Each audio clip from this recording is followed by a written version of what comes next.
everyone, it's Jenny. I wanted to talk to you today about the tripod headstand into side crow, back into tripod headstand, back into the side crow on the other side, back into tripod headstand, and then chaturanga. Now this is actually a very complicated structural move because we have to be able to bring the weight of our body into all different manners of ways, so that way we can really kind of command control over the transition into and out of the postures. So it does require a deep sense of your core, which is not easy.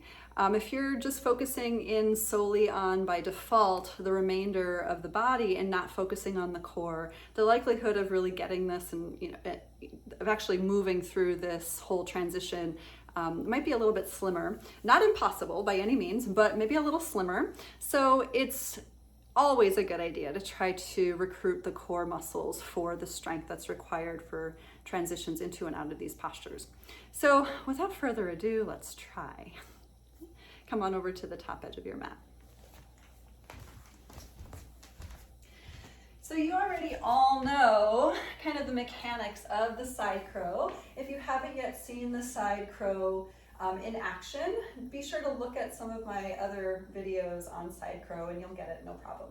Some of my students actually say side crow is a little bit easier than regular crow pose or crane pose in the forward direction. So side crow, of course, deep twists. We're twisting on over to one side, potentially with the legs either floating on both arms or the legs floating on one arm. Now, I've had students say that the legs on one arm is easier than the legs on both arms because the legs on both arms is a much deeper twist, but the legs on one arm, and this is something that I've talked about in previous videos, the legs on one arm require a lot of core strength. So we'll see how it goes today for me. Some days I can do it on one arm, some days I have to rely on both arms, deeper twisting. We'll see. That's all we can do. We'll have a little bit of fun with it. So in order to get there from the Ashtanga practice, from your downward facing dog, okay? Just steady into the breath.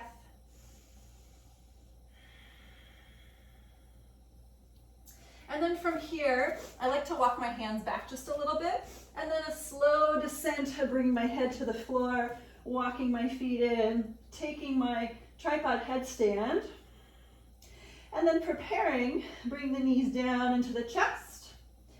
And I'm going to squeeze the knees together, drop them over to my right, and practice my side crow from here.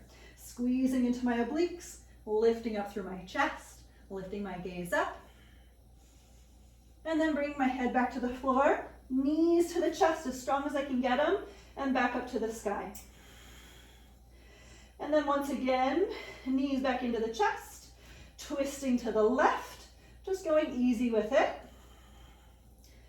Picking up my head, try not to fall out of it. And then dropping back in, knees to the chest to lift back up.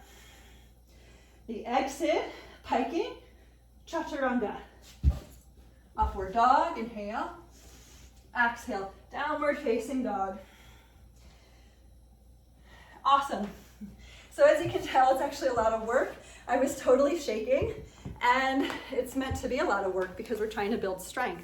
And I had a teacher once say, the more you shake, the more strength you're building. So let yourself shake, let yourselves have fun with it, and let me know how it goes. Thanks everybody so much for being here. Namaste.